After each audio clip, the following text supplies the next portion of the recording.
Okay, let's go ahead and get started. Hi everyone, thank you for tuning in today. I'm Carrie Enriquedo, Director of the Office of Climate Change, Technology and Research at Connecticut DEEP. Welcome to the Exploring Climate Solutions webinar series. This series is brought to you by the Governor's Council on Climate Change. On April 22, 2015, Governor Malloy issued an executive order creating the Governor's Council on Climate Change, also known as the GC3. The Council is charged with examining the efficacy of existing policies and regulations designed to reduce greenhouse gas emissions and identify new strategies to meet the state's greenhouse gas emissions reduction targets. The Council is composed of 15 members from state agencies, quasi-state agencies, businesses, and nonprofits. To learn more about the GC3, please go to www.ct.gov/DEEP/GC3.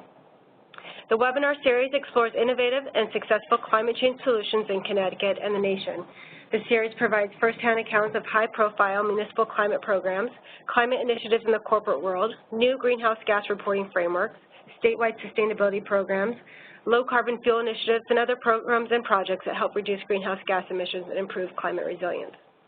Today, we're excited to have Dr. Rebecca Fringe, Director of the Community Engagement for the Connecticut Institute for Resilience and Climate Adaptation, also known as CIRCA. CIRCA is a multidisciplinary regional center of excellence created by the University of Connecticut and Connecticut DEEP.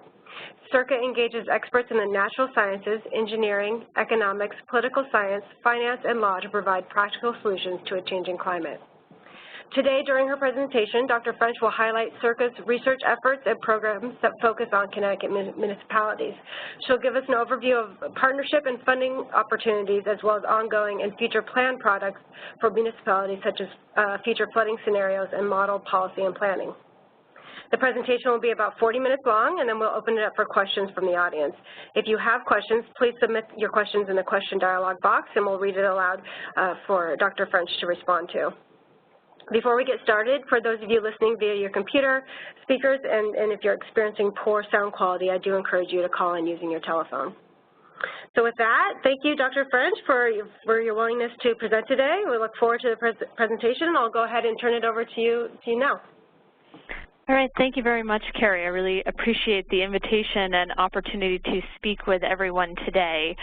Again, I am the Director of Community Engagement for the Connecticut Institute for Resilience and Climate Adaptation, which for brevity purposes I just call CIRCA from here on out, and I'll be talking about our projects and programs. One note on the very direct connection between CIRCA and the GC3, the Executive Director of CIRCA, Jim O'Donnell, sits on the Governor's Council on Climate Change, so we are very directly involved with all aspects of GC3. But today I'm going to be talking specifically about resilience projects and programs that CIRCA is doing. To give you an overview, okay, there we go. Our mission is to increase the resilience and sustainability of vulnerable communities along Connecticut's coast and inland waterways to the growing impacts of climate change on the natural, built, and human environment. We accomplish this goal by bringing together the world-class expertise of UConn as well as the practical experience of Connecticut DEP. As Carrie said, this institute is a partnership between UConn and DEEP.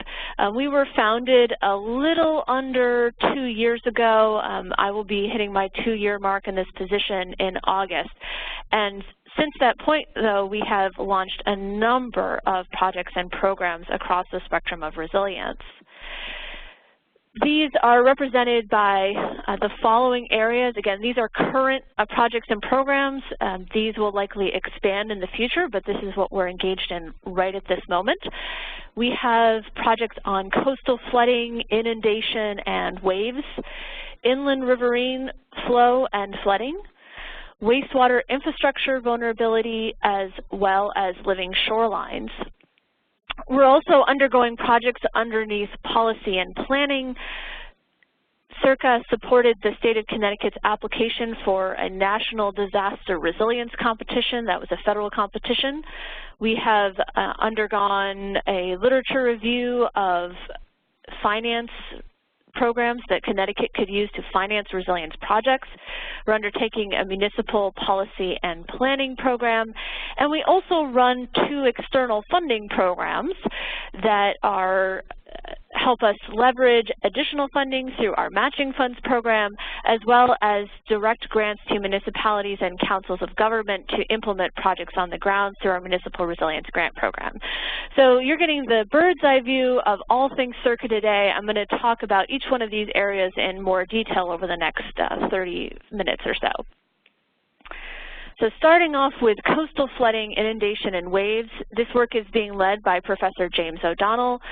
Jim is also the Executive Director for CIRCA and a Professor of Marine Sciences at UConn.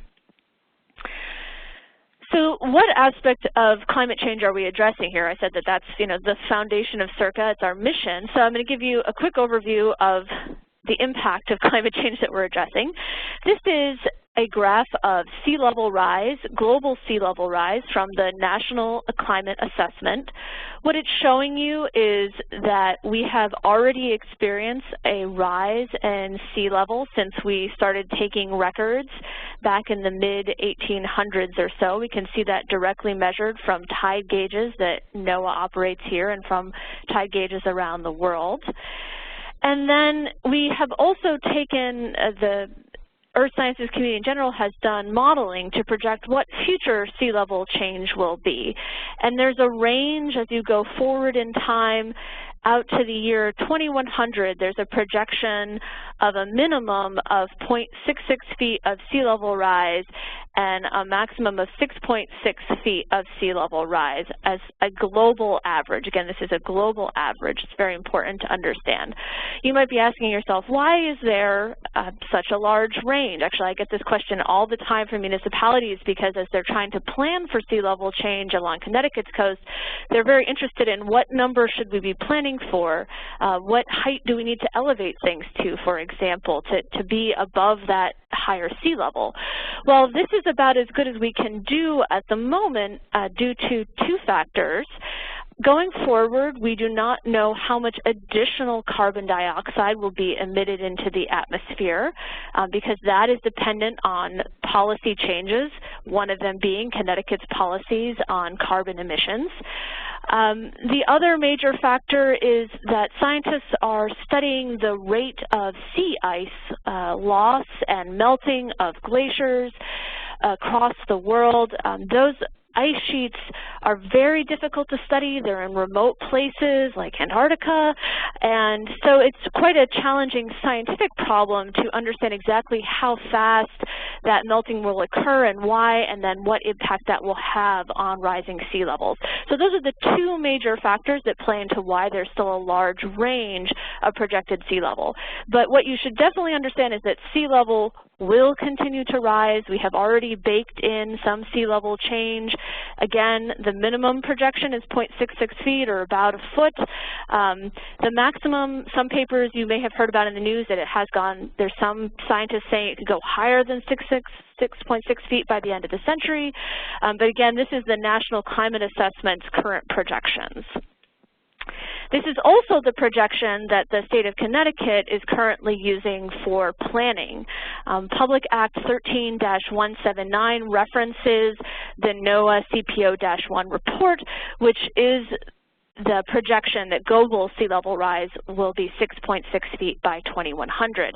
That act also says that sea level rise must be considered in state and municipal plans of conservation and development, civil preparedness plans and programs, as well as municipal evacuation or hazard mitigation plans.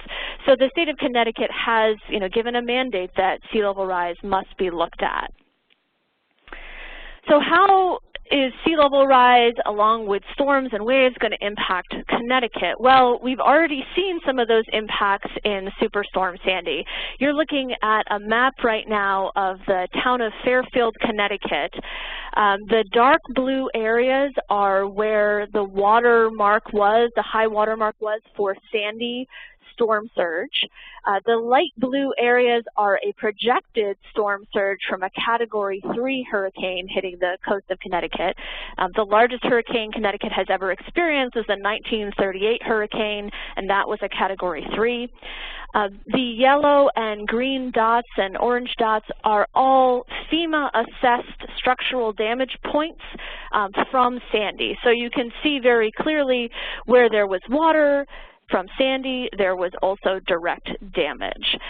And why do we have so much damage occurring here in the town of Fairfield? Well, it's a low-lying area. It's actually a beach system with a marsh area behind it that was probably filled in at some point, so it's very low-lying. And Connecticut has these low-lying communities all along its coast. But you can also see there's dry ground on the left-hand side of the map. That's a long point.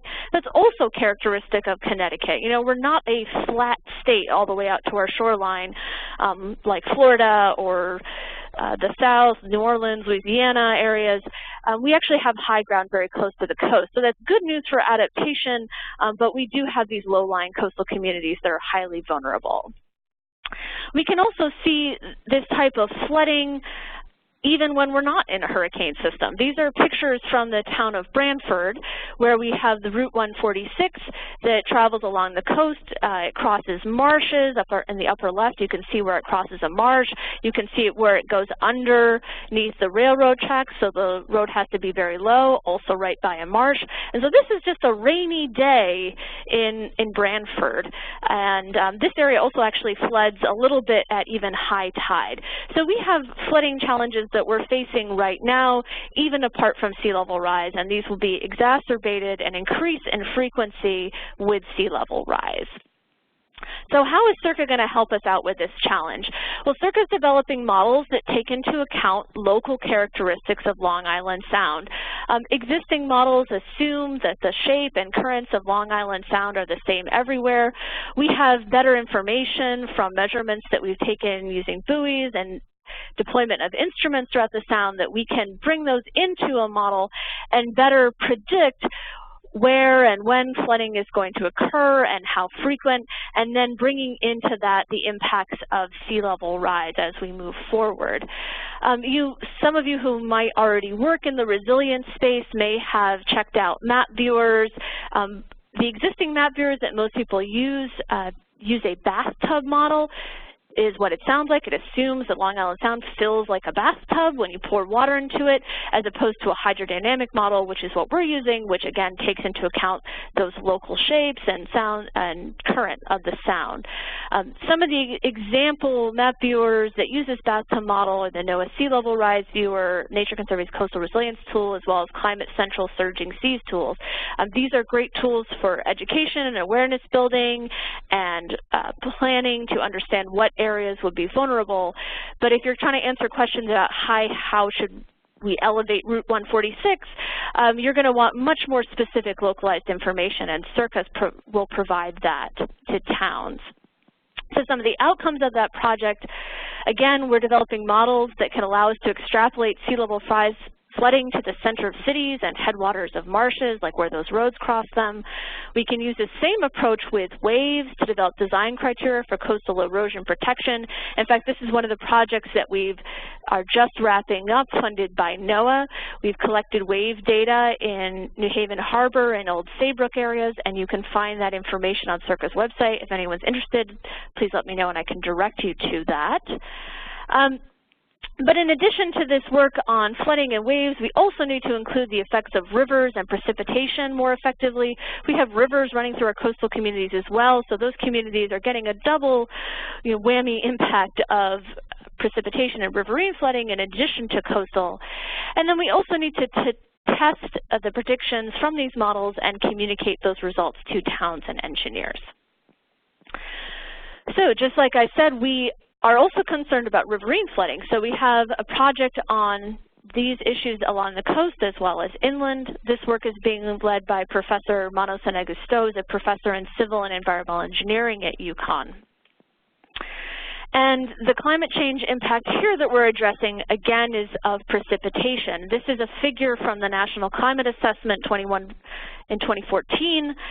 What it's showing you is that in the northeast part of the United States, we've experienced a 71% increase in very heavy precipitation events, what we call the 1% annual chance storm or a 100-year storm. Over the course from, this study was done from 1958 to 2012, they saw a 71% increase in the types of those storms. So that's an observed trend of historical data. We expect that trend to continue in the future, and that has a direct implication for flooding, because if you're getting maybe the same amount of rain, but you're getting an increasingly heavy bursts, you're going to get more flooding as a result of those heavy rainstorms. So the project that we're doing here is to build a highly accurate prediction tool for inland flooding in Connecticut at the municipal scale. To do that, we're incorporating the effects of evapotranspiration. We're using high-resolution topography, or what that means, high resolution of the heights of land relative to the flooding. And we're including local hydraulic structures like dams for selected towns, because it's not just the natural landscape that impacts flooding, it's also what we've done to our rivers and our stormwater systems that also impacts how flooding will occur and where. And we can use that tool to predict how frequently and where it will flood in the state now and in the future.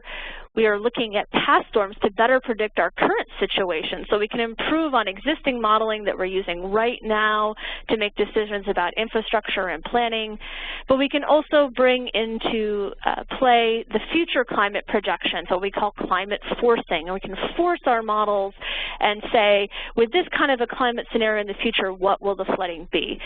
On the flip side of that, this will also give us information about drought. Because of the impacts of climate change on Connecticut, we'll have increasingly heavy rain events, but we'll be getting the same amount of rain, so that means in those in-between periods, Connecticut will be experiencing some drought as well. And then again, we're going to integrate those river flow predictions to coastal flooding so that we can understand how those two issues interact along our coastline in particular. This slide gives you an example of what a statewide map of flood inundation will be. This is the outcomes of this project. What you're looking at right now is a FEMA flood map. And so again, this just shows you in the light blue areas where flooding will occur as a result of 1% chance storm, and we're going to be improving upon this type of flood information. All right, moving on to wastewater infrastructure. This work is being led by Professor Christine Kirchhoff, and she's a professor in civil and environmental engineering at UConn. Christine is developing a framework for wastewater vulnerability and resilience assessment. You're looking at a picture here of a wastewater treatment plant after a storm. This is not actually a picture from Connecticut. This is a plant in Massachusetts, but it's a good example of the resilience challenges that we face in flooding conditions. As you can see, inside the fence circling the plant, there's been direct flooding, overtopping of the infrastructure itself, floodwaters getting in, but you can also see that the road leading to this plant has been flooded. So there's an issue of accessibility. If emergency responders need to get in there or plant workers need to get in there to do some additional shoring up during a storm, or just after, they can't even reach it. So there's multiple vulnerabilities that impact these wastewater treatment plants. This is a big concern for Connecticut. In Sandy, we had one wastewater treatment plant in Fairfield, Connecticut that was directly impacted and resulted in untreated waters going into Long Island Sound. We had many other plants along the coast that came within just a few inches of having that kind of a problem. So it's very of high concern, and there's a reason for that. We built our wastewater treatment plants in areas that were practical for low energy use of water systems because we wanted the water to flow downhill to the plant. However, of course, water flowing downhill means that it's going to be particularly vulnerable to flooding. So we're assessing the vulnerability of this infrastructure by the hazard itself, as well, which includes sea level rise, storm surge, wave action, extreme events, climate change, etc., as well as the physical system, where it's located, protective measures, backup systems, and you bring all these together, hazard, exposure, and the sensitivity of the system to understand its vulnerability. and then develop a resilience framework based on how those work together. That process includes a planning, scoping of data, leading to modeling. Again, the modeling part is what we're doing with our river and coastal, and you use that information to an infrastructure vulnerability assessment. Basically, for example, what is the height of the electrical system servicing your wastewater treatment plant relative to the height of the water during a flood system. But this can also include something called adaptive capacity, which is more about the social system within which the treatment plant is doing. What kind of governance strategies need to kick in during an emergency situation? Or what flexibility do we have in the overall water system to deal with a shutdown of a plant, for example? So bringing these two things together will provide plants with a series of response options that they can then plan and execute. So I know I'm moving quickly, but this is, again, the kitchen sink version of CIRCA, and I can answer more of your questions if you have particular questions about all these areas. So finally, on our research extravaganza here, we're looking at living shorelines. Living shorelines has been a very broad issue of interest to UConn CIRCA, as well as our Marine Sciences Department. Connecticut Sea Grant has worked very heavily in this area, as well as the Connecticut Deep. So there's numerous faculty members from all of those programs involved in this project in some form or another. For those of you who have not heard of a living shoreline before, Connecticut has a working definition that we're using. I'm just going to read the definition here. It's a shoreline erosion control management practice which also restores, enhances, maintains, or creates natural coastal or riparian habitat, functions, and process. Coastal and riparian habitats include, but are not limited to, intertidal flats, tidal marsh, beaches and dunes, as well as bluffs. And living shorelines may include structural features that are combined with natural components to attenuate wave energy and currents. In a nutshell, what we're trying to say here is Connecticut can utilize what the lessons that the natural world has taught us, that there are ways that we can shore up our coastline without always turning to hard structures like seawalls and bulkheads and revetments. And by using some of those more nature-based systems, we can preserve ecosystem functions along our coast, as well as dealing with some of the increasingly challenging aspects of shoreline erosion, especially as sea levels rise. CIRCA has multiple projects going on in this area. One of the ones I already mentioned was the NOAA CREST grant, where we provided wave information. Wave energy is very important for understanding where you can use a living shoreline. Living shorelines are more appropriate in low wave energy environments. A general siting tool for living shorelines has been developed. You can find that on Sea Grant and CLEAR's website at UConn. And we've also conducted a review of living shoreline approaches. More recently, this issue of living shorelines and this approach is actually catching the attention of all of the New England coastal states. So Connecticut is now part of a regional program to advance the use of green infrastructure and living shorelines for coastal erosion in the face of climate change impacts and extreme weather. And CIRCA is also conducting a feasibility study for the creation and restoration of fringe wetlands for coastal resilience. This last one I'm going to tell you a little bit more about so you can get a more specific example of what a living shoreline could look like, what it might be. The picture on the right here is a fringe wetland from the Chesapeake Bay. Wetland vegetation provides coastal protection by reducing wave heights and flooding of critical infrastructure. Those wetlands slow and absorb flooding from storm surges because it's reducing flood peaks, as well as durations through storage and drainage of floodwaters.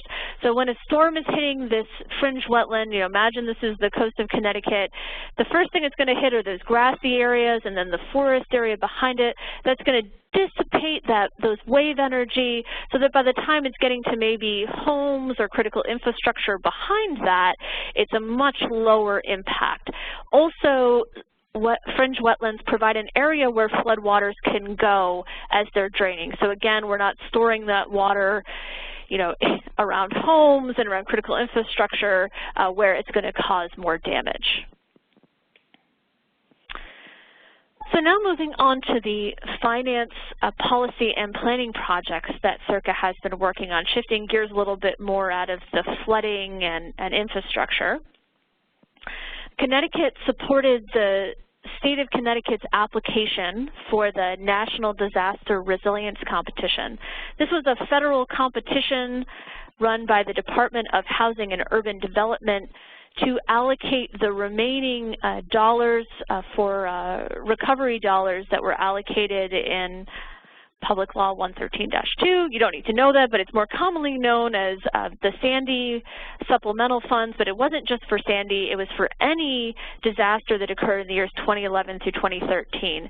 So in this national competition, there were 67 eligible applicants from states, towns, and cities from all across the country, and the state of Connecticut, it was the state of Connecticut who was competing. And what we had to do for this competition was assess the vulnerabilities in the area that was impacted by Hurricane Sandy in our state. That was our qualifying disaster for the competition. So we had to look at the vulnerabilities in New Haven and Fairfield counties and then develop a resilience concept that generally applied to addressing those vulnerabilities, with particular deference to the issues that Department of Housing and Urban Development are very concerned about. They work largely with low and moderate income communities and the particular challenges faced by those communities when they're recovering from a disaster. What you're seeing in the middle of this is a cartoon of the resilience concept that was developed by all the state agencies you see here in conjunction with input from municipalities, councils of government, the Yale Urban Ecology and Design Lab, CIRCA staff, etc. And this is a generalized look at Connecticut's coast. Like I said earlier, Connecticut has these high ridge lines that extend all the way down to our coast that provide us, you know, inherently resilient areas that we can build upon. But we also have these low-lying communities out of the edge that we need to adapt them to the increasing impacts of storms and sea level rise, and we can do that using nature-based infrastructure. But we also want to bring into account what is our economic resilience for the state of Connecticut, because it's been shown that communities that are stronger economically and socially also bounce back from disasters much more quickly than those that are not as strong in those ways. So we want to capitalize on the economic resilience engine of our coastline, the train line, Metro North, and encourage transit-oriented development along that train system as much as possible in inherently resilient areas, taking advantage of that high ground. And we call this whole concept the resilience corridors. And Connecticut was successful in getting funding through this national competition. Connecticut was one of only 13 winners nationwide, so we were really happy to be awarded funding. It was a great honor and a very exciting project. Bridgeport, Connecticut will be the location of a pilot that will pilot that concept that I just explained in the location of the city. We also received some funding to do a Connecticut Connections Coastal Resilience Plan that will look more broadly at expanding that concept throughout the New Haven and Fairfield counties, as well as more localized modeling of flood risks to influence the direction of those plans. On the right, you see a picture of the pilot project in Bridgeport, Connecticut, or you're really seeing Bridgeport, Connecticut as it is now. And just to orient you, this is the east side of the south end of Bridgeport. You can see downtown Bridgeport sort of at the top here, the density of development. You can see I-95 crossing that, as well as the rail line. I am moving my cursor along here, not sure if you can see that, but the rail line is right there. So the berm is going to be constructed along the right-hand side of the south end. That large berm is going to help with keeping storm surge out of this area that did flood during Sandy. We're also going to elevate a road to provide for safe egress out of this community during storm systems. So the berm, the good and bad thing about a berm system is it keeps water out on one side, but it can also trap water behind it on the other. So we're going to be incorporating in green infrastructure for stormwater management behind the berm system and along the roads. And now moving on to finance, what I want to highlight for you is one program that we reviewed in this paper on tax increment financing districts, or TIF districts. But if you go to CIRCA's website and our blog, we have a fact sheet that we released where you can find more information about all the resilience financing programs we reviewed. Again, I'll be giving a full webinar on this when our report is published, hopefully in the next few months or so. But just to give you a taste for this, TIF districts are one innovative approach that communities could use to finance a resilience project. What TIF districts do is capture the future net economic value increase from a resilience investment through district-level taxes or fees to finance that investment. The picture at the bottom here is actually a mock-up of a project that Meriden, Connecticut is doing. They have a river that was actually, in this picture you can see the river, but this river was actually underground underneath their city and was causing regular flooding in their downtown area. This flooding not only caused direct damage, but it was also inhibiting economic development in their downtown. So they have done what we call daylighting the river or opening it up, which has decreased the flood risk from it and also created the amenity of this nice parkland around it. So this would be an example of how their investment in dealing with the flooding issue has then allowed for economic development and an increase in property values, for example, that you could use a TIF district to capture that future value and use that investment to sort of pay off the investment of doing the daylighting project, for example. And there is legislation that was passed in Public Act 15-57 by the state legislature that established the use of TIF districts in Connecticut. So this is an option that is available to Connecticut municipalities right now if they wanted to take advantage of it in this way. CIRCA is also doing municipal policy and planning with towns. This work is being led by Professor Joe McDougall, who's a professor at the UConn Law School, along with extension faculty Bruce Hyde and Juliana Barrett. Their project is just getting started right now, but they're going to be working with municipalities and talking to them about two priorities. What are your immediate resilience projects that you have going on? What are those funded currently, next year, or will be soon? And with this information, we can use that to go back to the law school, who's hiring a fellow that will research best practices to address those issues throughout the country and make policy recommendations. An example of what they might look at, for example, are planning and zoning ordinances and what issues towns might be facing there and what might they be able to do in the face of a changing climate. So that concludes the overview of current CIRCA research programs. And now I'm going to be talking about our funding programs, where we're giving out money to all of you. And I hope you're paying very close attention, because we really would love to see more applications for these funding programs. The first one that I'm talking about is the Matching Funds Program. Let's go ahead and bring this all up. For the Matching Funds Program, eligible applicants include Connecticut municipalities, institutions, universities, foundations, any non-governmental organization that wants to do projects that address the mission of the Institute. And what CIRCA Matching Funds will do is provide up to 25% of the primary funder's contribution other than municipal or state of Connecticut funds. So what does that statement mean? I'm going to give you examples so it's a little more realistic. Say that you're applying to, we'll pick a foundation. You're applying to the Rockefeller Foundation, who's funding a lot of resilience projects right now, and you're applying to them for $100,000.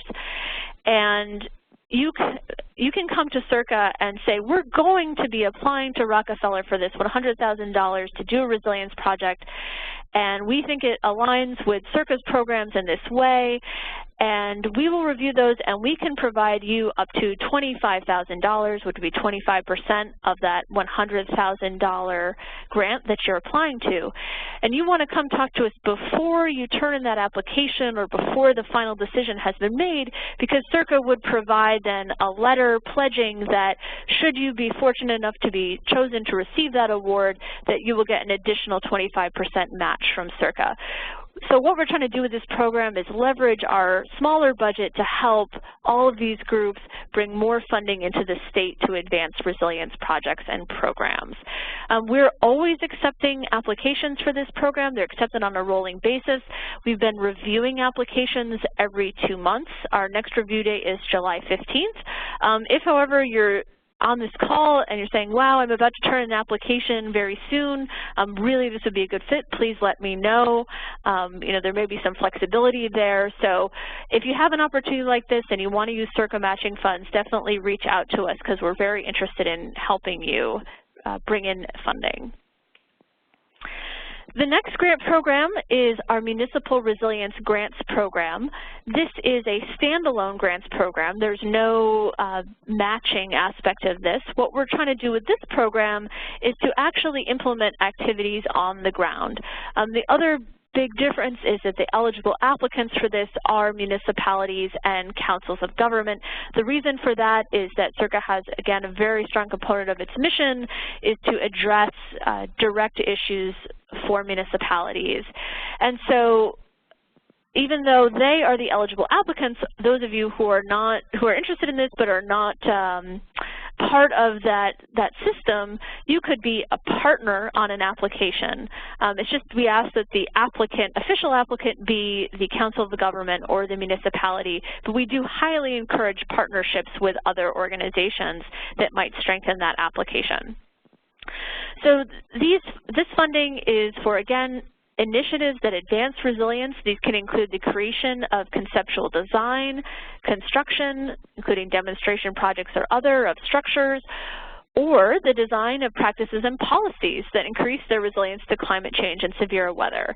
So it's a fairly broad program. Again, it can be on-the-ground construction or it could be a policy program, but we do ask that it be focused on implementation. We're trying to get things moving past the idea, moving past the planning stage and into action. I'm not going to read these off now for brevity's sake. I can definitely make these slides available to Carrie to pass on to all of you, but the other stipulation is that it must relate to one of CIRCA's issue areas. But this is, again, fairly broad, related to climate change, impacts of severe weather, and again, it can range on everything from science engineering to policy, law, etc. We're going to be calling for our third round of applications in the next few months. But to give you some examples of what we've already funded in our first 2 rounds, in round 1, we funded a dune restoration project for the city of Milford. New Haven got some funding to prepare a manual for preparing commercial infrastructure in their city to flooding. The Northwest Hills Council of Government is preparing a manual on low-impact development approaches for their region. The town of Waterford is doing a water treatment system resilience project. WestCOG, Western Council of Governments, is implementing a regional FEMA community rating system program to help their municipalities get into that system. That program, otherwise known as CRS, provides a discount to communities on flood insurance if they implement certain activities that reduce their risk to flooding. In our second round, which we actually just put on our website last week, so this is hot off the presses, the town of Oxford was awarded funding for a river flood risk and culvert sizing project. They're actually partnering with UConn faculty on that project. The South Central Regional Council of Governments will be working with the Regional Water Authority in their area to adapt public drinking water systems to the impacts of climate change and flooding. Again, this is actually another partnership with a UConn faculty member. And Southeastern Connecticut Council of Governments is going to be doing a critical facilities vulnerability assessment for their region as part of their plan of conservation development and hazard mitigation work for the region. So with that, winding up, I would very much like to encourage all of you to stay in touch with CIRCA. There's a number of ways to do that. You can always go on our website, circa.uconn.edu. The best way to stay up on all of the exciting things that we're doing, as well as activities going on from around the state sponsored by other organizations, is to sign up for the Resilience Roundup as well as CIRCA-specific announcements. There is a sign-up button on our homepage. Again, that's circa.uconn.edu. I'm sure you're all clicking on that right now, signing up. But what the Resilience Roundup does is it provides national, state, and local news clips so that you can learn about all the adaptation projects going on in Connecticut, as well as examples from around the state and nation. We provide resources for adaptation and resilience on that newsletter that comes out every 2 weeks. There are many programs in the federal government that are working in this area, so new tools, funding are coming out every day. It's a little bit like drinking from the fire hose, so this is one way in which I'm trying to give it to you in more bite-sized pieces. If you sign up for a roundup, you're going to see, 1 to 2 of those resources a week, and you can, glance at them and see if it applies to something you're working on. But it just keeps you up to date on what are the hot new things going on in resilience and adaptation. And finally, we include announcements of events and training opportunities as well as funding. For example, we advertise this webinar Occurring Today as well as all the Climate Solutions webinars. There are multiple programs at UConn and from nonprofits as well as conferences going on around the state that are all opportunities for you to learn more about climate adaptation and resilience. So I really hope that you sign up for that. I think you'll appreciate getting that in your inbox every 2 weeks if you're interested in this topic. So with that, I'm really happy to take any questions. This is my contact information, my email address, my work phone number. Again, all this information is on our website, and you can also follow us on Twitter at UConnCirca if you like to tweet. And again, encouraging you all to sign up for the Resilience Roundup and our announcements via the button on our homepage. And so with that, I'm going to turn it back over to Carrie, and I'm happy to take any questions. Thanks so much. Rebecca, thank you so much. There was a lot of information there that I think will be really valuable to people across Connecticut. So yeah, definitely folks sign up for the Resilient Roundup and announcements to continue to receive information about CIRCA's efforts. So we do have questions coming in. For those folks who want to send in additional questions, you can do so now. I'll go ahead and start with a few that we have. Okay, first question, would it be best practices for CIRCA to show other states' eco departments how to do this citizen education with details from their respective states?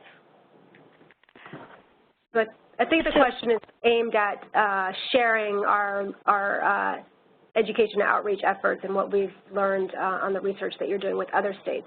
Maybe you can talk a little bit about your collaboration with other states. Yes, happy to do that. So I think I mentioned one example in this webinar already where CIRCA is part of a grant that's actually for all of the New England coastal states, which is focusing on the topic of advancing green infrastructure and living shorelines approaches.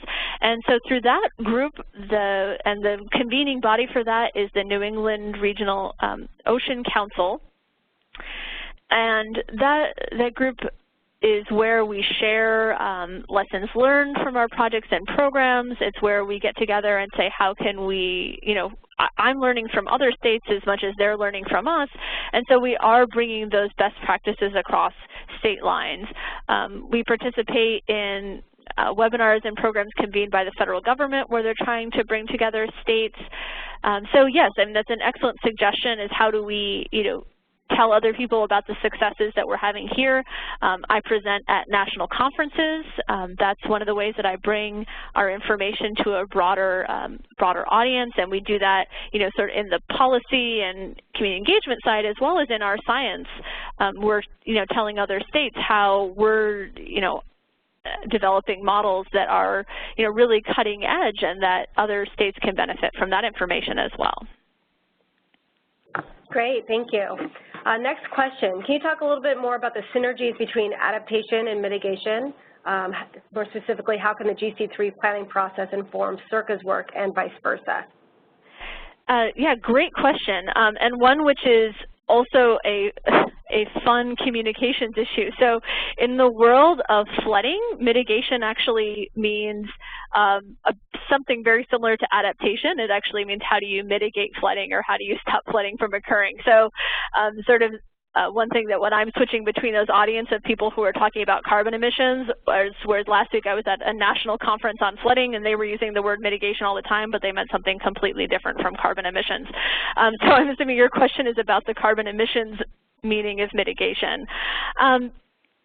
Where we largely focus as an institute on the direct impacts of climate change as opposed to sort of addressing the long-term impacts.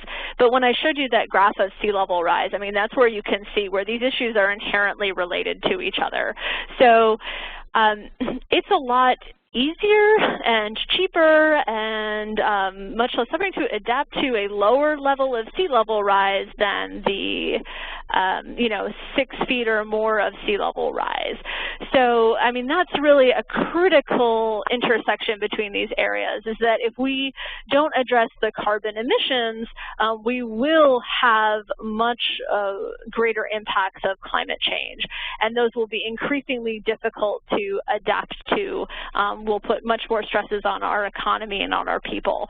So I would say that what the GC3 is doing is critical to, the long-term impacts of climate change, that, we've already baked in impacts that we absolutely have to deal with, and they're happening, regardless of what policies move forward, but things could be a lot worse if we don't address putting more carbon into the atmosphere that in turn will lead to an increasingly unstable climate and rising sea levels. Great, thank you. A few more questions. Jeff Howard here at DEEP is going to ask a few. Rebecca, just to follow on from that question, how much emphasis is that reality given in the climate resilience community, if you will? How much emphasis is given in that community to the ongoing and urgent need to reduce carbon emissions? Well, so I do participate in a lot of national conferences where people are talking about adaptation. The intersection between those is discussed, but there's definitely a lot more emphasis on engineering solutions and what we can do today, but particularly some of the national NGOs who, really have their foot in both worlds have talked about that intersection between them. I mean, these groups were going to the Paris talks, which I'm sure you've already had some webinars about that, so I mean, this group is somewhat familiar with what that means, but the global accords on how do we reduce carbon emissions as a country and then as Earth, but those conversations about how those relate to each other were a very big part of that conversation, and saying, this is the urgency with which we need to address these. When we're talking more, the conversations that cities are having, it's a bit more downscaled, and I think that's just because of the nature of the problem. I mean, they're dealing with flooding issues today, so they're trying to figure out how do we deal with the past storm. But when we're talking about design considerations, this is when I get a lot of questions about, so how high should we build it? And I tell them, I said, well, it depends on the point in time that you're looking forward to. If you want this bridge, this electrical substation, if you're thinking that that's going to last for 50, 60 years, you're really talking about far into the future where things like carbon emissions are really going to impact what the threat will be to that piece of infrastructure. If you're talking about a 30-year mortgage on a home, that we know much sooner what that impact will be, and a lot of the impacts won't be directly impacted as much by carbon emissions in more the near term. Great, thanks. Another question from the audience. How do you see the work flowing from the Paris climate talks integrating with the UN Sustainable Development Goals for 2015 to 2030? Can that really be achieved? Carrie, I might throw that one back to you since you've been dealing with that more. Again, CIRCA is focused much more on local Connecticut municipality issues, so I have not been engaging as much with the global question. So I know, Carrie, I'm happy to have you take a crack at that one if you want to answer that question. I have to say I'm actually not all that familiar with the 2015 to 2030 development goals for the UN. So I think we'll do some research and have to get back to that person. We do have another question here on our end. Okay. Rebecca, this is Jeff again. When our society began addressing climate change, it was through mitigation of climate change, through reducing greenhouse gas emissions almost exclusively. And we were a bit slow to pick up on the need to get ready for the climate change that's coming, the work that CIRCA is now doing. Looking across the whole national scene and international scene, how much do you think we've now gotten a handle on, or beginning to get a handle on this problem? Have we made up for lost time? Are we doing enough adaptation work at this point? Well, that's a good question. I think, you know, one that the federal government is asking themselves, and you know, coming to groups like CIRCA and to the states and saying, you know, are we spending enough money on this? How should we do this? In fact, I got asked that question by someone from NOAA, which is the National Oceanic and Atmospheric Administration that funds a lot of work on oceans and impacts of climate change on oceans. So when we look at the cost estimates for how much of our infrastructure in Connecticut along the coast is vulnerable to hurricanes, we're talking in excess of, you know, just hundreds of millions of dollars, really more like billions of dollars. So it's, I mean, there's no way that we have the amount of money at our fingertips right now to make every piece of critical infrastructure in Connecticut adapted to the high end of sea level rise. So if you're just looking at the numbers like that, you know, we don't have that kind of a commitment right now. That being said, I've seen a huge ramp up in resilience and adaptation activities. I was working for the United States Senate in 2011, and at that time, you know, just 5 years ago, I was trying to bring it to the attention of the senator I was working from that we should also be working on adaptation. He was very focused on energy policy, and I was saying, hey, you know, we've already caused some of these problems to occur, and we need to deal with that. And he wasn't very interested in talking about it at that time because he said, you know, it's really going to distract from this broader question of energy policy. Well, when Sandy hit, it changed the conversation. Even Katrina didn't seem to have as much of an impact as Sandy did, because I think because it hit us at New York City, and that really woke a lot of people up. So really, since Sandy, you've seen this huge emphasis on adaptation. There does seem to be a little more ability to work on this issue from nonpartisan, at least at the federal level. So I'm, you know, expecting that there will be a continued effort to address these challenges. I mean, you can see that even in very Republican states like Florida. You know, this is just a reality that they're dealing with. This is like, you got to plow the road. You know, in Connecticut, it's like we can't stop plowing the roads and the snow's coming. This is something we just have to deal with at the municipal level. So I do expect there'll be a continued commitment for it, but you know, at this time, I can't say that we have all the dollars that we need to make everything adapted to all the impacts that we're going to have. Great, thanks. Can you talk a little bit about the role of the private sector? A lot of the stuff that you talked about in your presentation, we're looking at, you know, public infrastructure. How is the private sector and companies dealing with increased storms and adapting to a changing climate? What are they doing, and are you interacting with them? Great question. So we've had an emphasis on CIRCA, again, we're just a little under 2 years old, on working primarily with municipalities and state government, but the private sector is a really big player in this as well. I mean, we had businesses in communities directly impacted by Superstorm Sandy.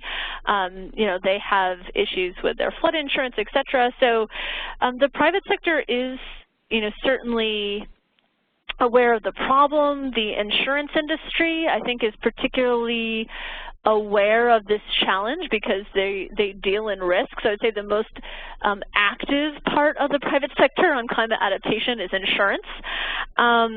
But I think that, again, municipalities are doing some things to help prepare their businesses. Like I said, our Municipal Resilience Grant Program funded the commercial infrastructure flooding toolbox in our Municipal Resilience Grant Program. That was because the City of New Haven saw that there was a real challenge for their businesses and that their businesses didn't know everything that they needed to have done.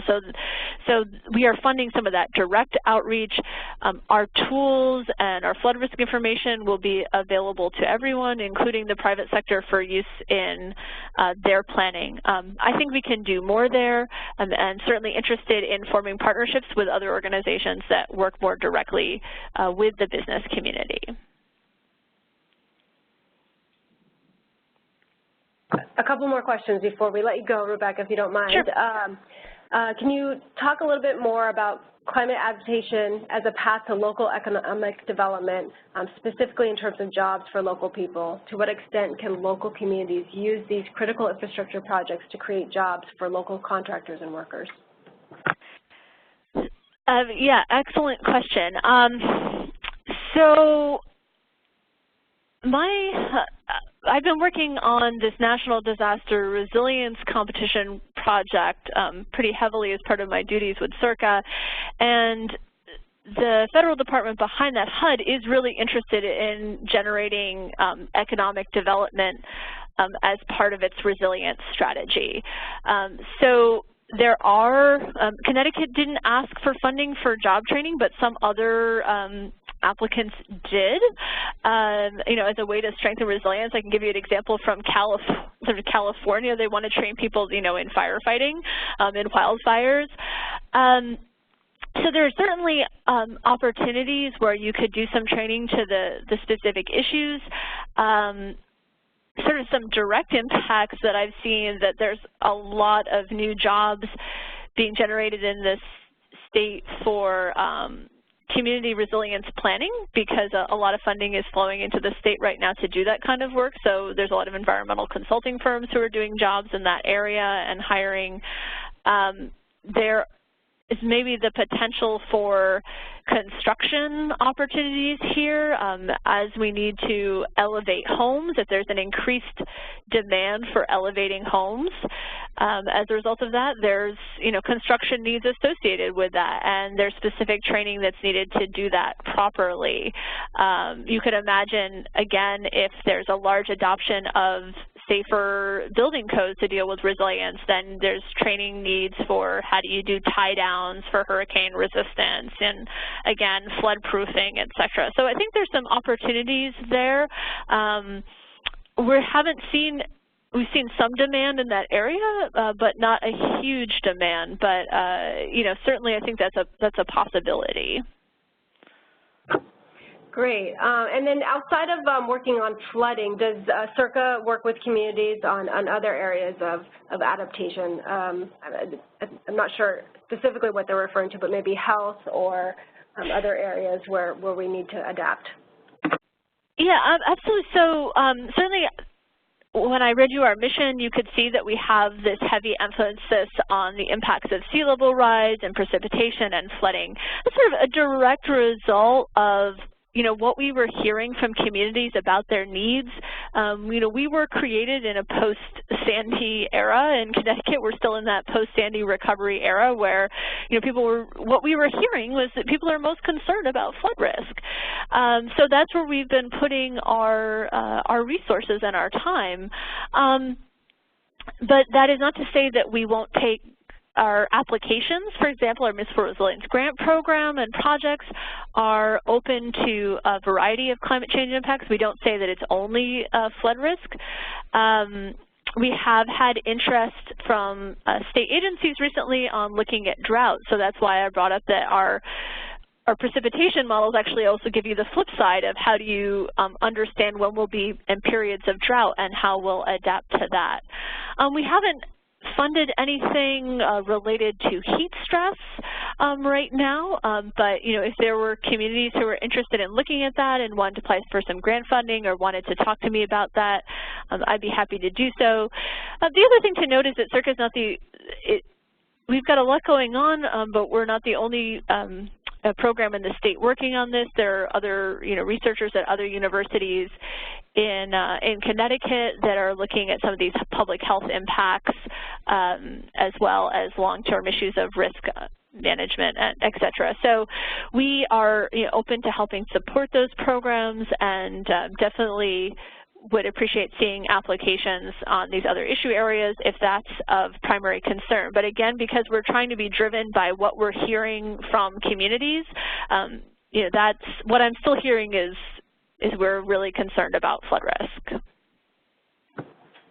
Great, so we're about out of time. Thank you so much for presenting today and answering questions. If other folks have questions, I encourage you to email Rebecca directly and to sign up for their newsletter.